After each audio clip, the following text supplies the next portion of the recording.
Assalomu alaykum azizlar. Men Fazliddin Yoqub, xorijdan Amerikadan Tarix omonatdir kanali va gruppasi.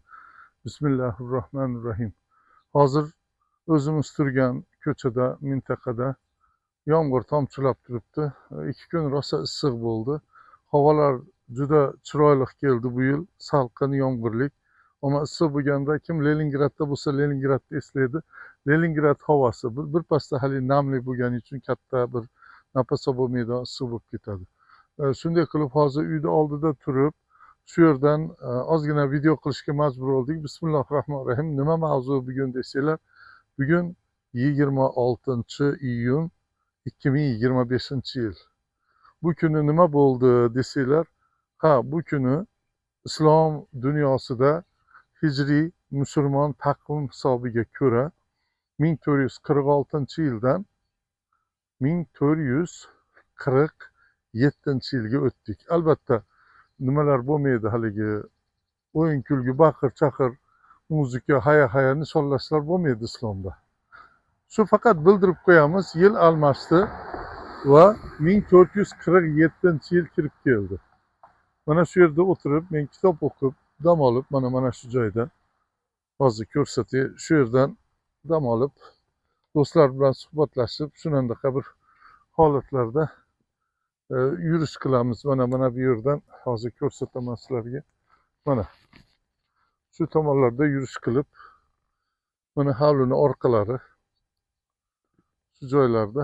Yanagi shu kun shu vaqtlarga 1447-yildan 1448-yilga tinch sog' salomat yetib boraylik azizlar. Biz qanchalik bu dunyoda qayerda bo'lishimizdan qat'iy nazar solih amallar, xayrli ishlar qilib, tariximizni o'rganib, dunyo siyosati, insoniyat taraqqiyotidagi o'zimizni vazifalarimizda inshaalloh davom etamiz. Xalqimiz bu zulm saltanatdan ayriladi. O'zgarishlar bo'ladi. Juda oz qoldi, xudo xohlasa nasib qilsa. Va bizni xalqimiz ham erkin, ozod yashab, dinida, tarixida, tilida, mintaqasida baxtli bo'ladi. Dunyoga sayohat qilgani, o'ynab kulib, iqtisod, tijorat ishlari bo'yicha ilm va ma'rifat tarqatish mavzusida juda katta qadamlar tashlaydigan holatlarga chiqamiz. Boshqa yo'l ham iloji ham yo'q. Shuning uchun zolimlardan, Kremlparast, o'risparast, xoinlardan qutulamiz. Butun xoinlar o'rtaga chiqarib e'lon qilinadi.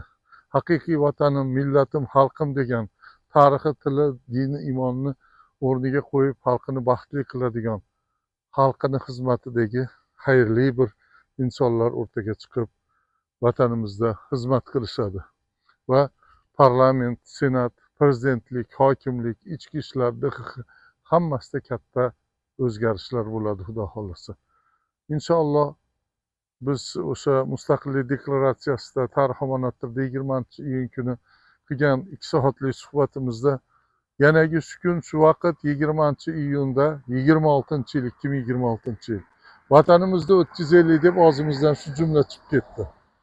Shundan keyin menga suhbat tugaganda milliy mujodala qahramonlari, qatnashchilaridan, keksalardan, xorijlarda yurgan vatan ichidagilardan gapini gapirolmaydigan darajada yig'lab turib, men omin deb turdim ichimda deb qancha chiroyli bir tilaklarni aytib, shunaqa yig'lamsirab, shu xotiralarni eslab, shunaqa bir ulashib xabarlashishlar bo'ldi.